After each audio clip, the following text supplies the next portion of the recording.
Nah, jadi kali ini aku mau nyampein materi tentang fungsi di Matematika Industri pertemuan ke-10. Kita bisa langsung mulai aja nih ya. Nih, jadi kita harus bisa bedain nih, mana yang namanya relasi dan juga mana yang namanya fungsi. Nih, kita lihat dulu nih ke penjelasan tentang fungsi dulu. Fungsi itu suatu relasi khusus yang memetakan setiap anggota A dengan tepat ke satu anggota B.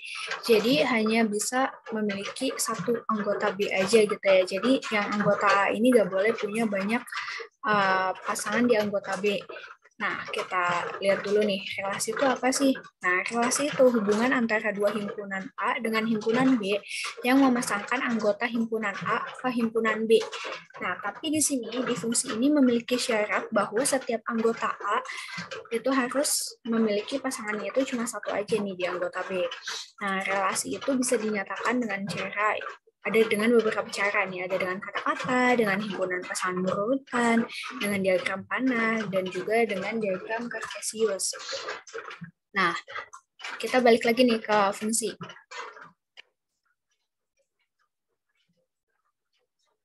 Kita balik lagi nih ke fungsi. Di fungsi ini ada contohnya nih, misalkan contoh fungsi f itu dari A ke B, di mana A ini disebut dengan kodomain. A ini disebut dengan domain atau daerah asal, dan juga ada B. B ini disebut dengan kodomain atau daerah lawan, di mana himpunan B ini memiliki pasangan di A yang disebut dengan range atau daerah hasil. Ini buat penjelasan lebih lanjutnya bisa kita lihat nih di slide selanjutnya.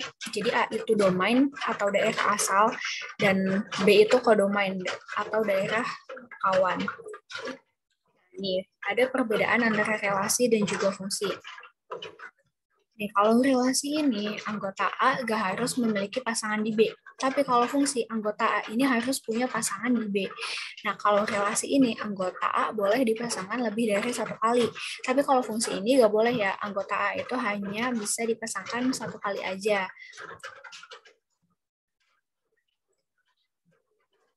Nah, ini ada visualisasi dari relasi dan juga fungsi ya. Dimana nih kalau relasi ini kan ada nih yang pasangan yang di A, ini tuh maksudnya bukan yang satu pasangan A, yang satu pasangan B ya, tapi di sini itu ada dua buah gitu, yang satu ini disebut A, yang satunya B. Yang B ini fungsi, yang A ini relasi. Dimana relasi ini kan ada nih yang pasangannya ini ada dua nih. Jadi satu anggota A milih dua pasangan nih di B. Sedangkan fungsi itu gak bisa ya, masing-masing tuh hanya bisa milih satu. Dan setiap anggota A ini harus punya pasangan nih di B. Nah, selanjutnya ada nih penjelasan mengenai beberapa fungsi ini. Fungsi itu ada fungsi aljabar sama fungsi non-aljabar atau transenden. Nah, di mana fungsi transenden ini ada fungsi eksponensial, fungsi logaritmik, fungsi trigonometrik, dan juga fungsi hiperbolik. Nah, tapi kita nggak belajar fungsi non-aljabar ya di sini. Kita cuma belajar tentang fungsi aljabar. Nah, fungsi aljabar sendiri ini ada fungsi irasional dan juga ada fungsi rasional. Fungsi rasional itu ada fungsi polinom, linear, kuadrat, kubik, dan bikuadrat, sedangkan ada juga nih fungsi pangkat. Nah, di sini itu kita cuma belajar di fungsi rasional tentang fungsi linear dan juga fungsi kuadrat. Nah, untuk di pertemuan 10 ini kita cuma belajar tentang fungsi linear. Nah, fungsi linear ini punya beberapa rumus nih. Tapi di sini ada 3 rumus yang penting nih. Di mana ada rumus umumnya yaitu fx sama dengan ax ditambah b. Rumus mencari gradien garis lurus itu ada fx sama dengan mx ditambah b, di mana m ini merupakan kemiringannya atau gradiennya. Nah, kalau ada kasus garis lurus itu melewati 2 titik, misalnya ada titik A dan titik B, di mana titik A ini disebut dengan X1, Y1, dan titik B itu ada X2 dan Y2. Maka untuk rumusnya yaitu M sama dengan Y2 min Y1 per X2 min X1. Ini maaf banget ya nih, jelas nggak ada pernya. Jadi kayak Y2 min Y1 dibagi ya per X2 min X1. Nah, untuk persamaan garis lurus, nih kita bisa lihat nih penjelasannya nih, lebih lengkap. Nih, kalau garis melalui satu titik, maka gradien M-nya itu dapat dicari dengan Y min Y1 sama dengan M dalam kurung X dikurang X1. Nah, kalau garis lurusnya itu melewati dua titik, misalnya ada titik A, X1, Y1, dan juga titik B, yaitu X2, Y2. Nah, maka rumusnya itu Y min Y1 per Y2 min Y1 sama dengan X min X1 per X2 min X1. Nah, lalu ada nih selanjutnya tentang kedudukan garis dalam satu bidang. Nih, ada yang namanya kedudukan yang pertama nih, dua garis saling sejajar. Maka rumusnya itu M1 sama dengan M2. Contohnya, Y sama dengan 2X min 4 dan Y sama dengan 2X ditambah 6. Itu memiliki kedudukan yang sejajar ya, karena kalau kita cari gradiennya itu tuh memiliki nilai yang sama. Nah, lalu ada dua garis lurus saling berpotongan, yaitu M1 bukan sama dengan M2. Contohnya itu Y sama dengan 2X ditambah 3 dan 2Y sama dengan min Y min X ditambah 6. Ini beda ya, karena kalau kita cari gradiennya itu gak bakal sama. Lalu ada dua garis saling tegak lurus. Ada M1 dikali M2 sama dengan min 1 atau M1 sama dengan min setengah. Contohnya ini Y sama dengan 2X ditambah 4 dan Y sama dengan min setengah ditambah 2. Nah, untuk biar lebih jelasnya lagi nih, ada latihan soal nih berikutnya.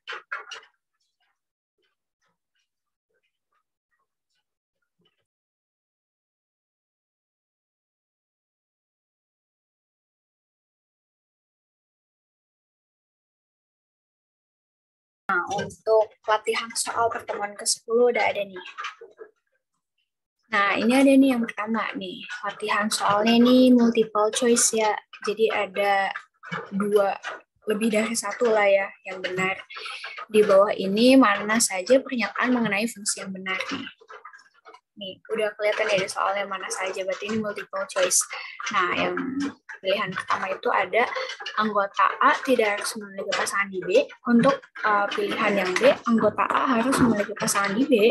Nah, untuk pilihan yang C, anggota A boleh dipasangkan lebih dari satu kali. Dan yang D, anggota A hanya dipasangkan tepat satu kali.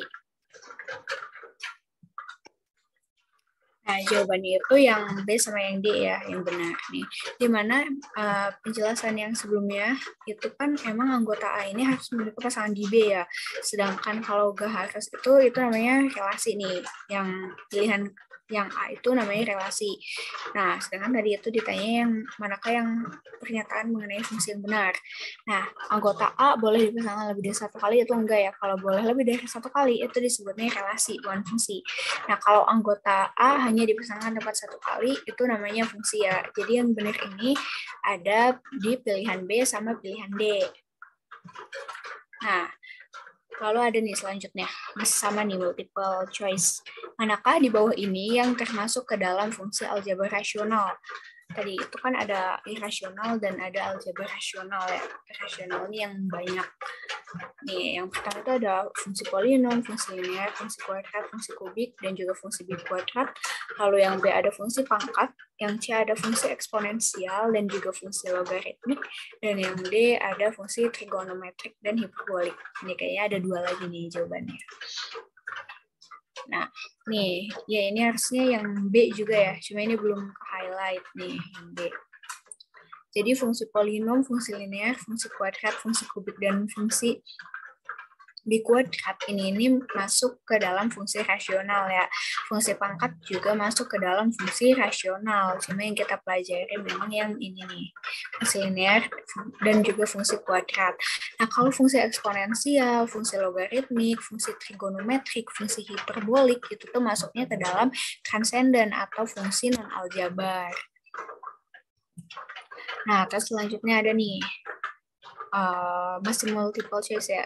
Gak tahu, bukan, ini kayaknya bukan multiple choice, karena ini manakah di bawah ini yang merupakan rumus umum fungsi linear. Tadi rumus fungsi umum itu cuma ada satu aja ya, berarti ini pilihan jawabannya cuma ada satu nih. Nah, ini jawabannya yang A ya, yang fx sama dengan ax ditambah b, karena kalau y min y1 sama dengan m dalam kurung X min X1 itu rumus persamaan garis lurus bila garis melalui satu titik.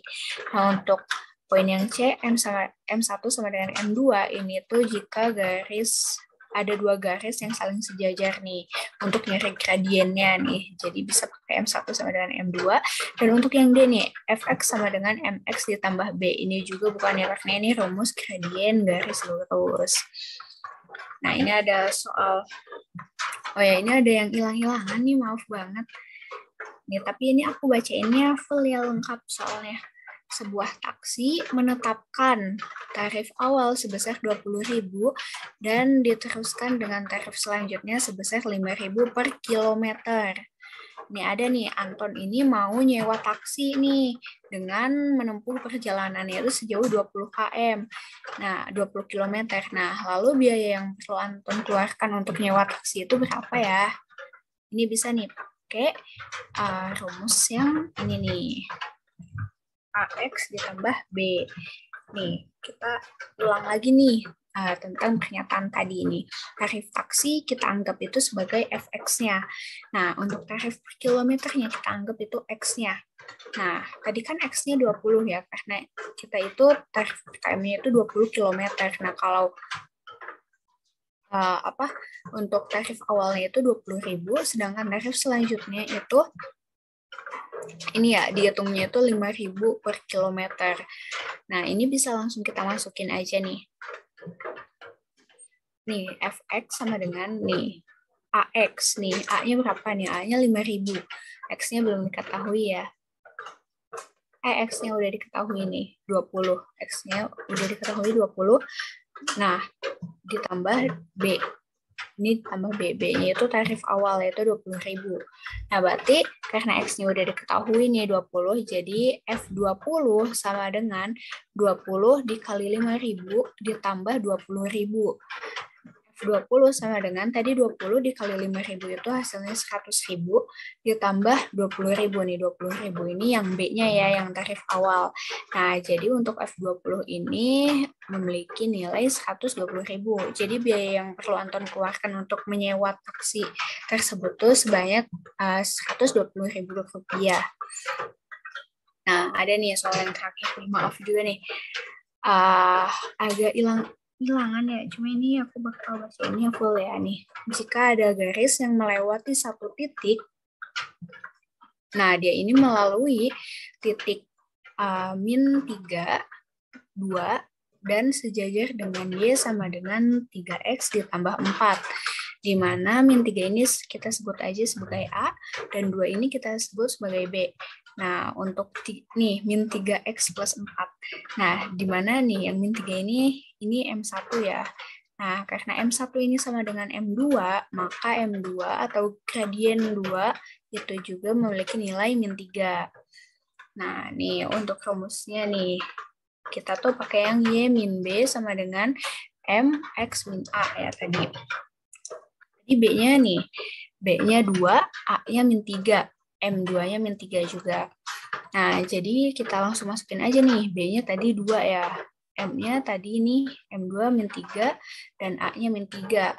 Nah, jadi Y min 2 sama dengan min 3 dalam kurung X min 3, berarti jadi X ditambah 3, lalu Y min 2 sama dengan min 3X dikurangi 9, jadi kita pindah ruas nih. Y sama dengan min 3X, min 9, yang tadinya min 2-nya ini ada di ruas kiri, kita pindahin nih ke ruas kanan. Nah, jadinya ditambah 2, jadi Y sama dengan min 3X ditambah 7. Jadi ini udah jawabannya nih. Nah, jadi cukup ini yang bisa aku sampaikan untuk materi fungsi pertemuan ke-10 kali ini. Maaf banget tadi ada kurang-kurang ya, ada yang tulisannya hilang-hilangan. Dan maaf juga kalau aku ngejelasinnya juga kurang. Makasih semuanya.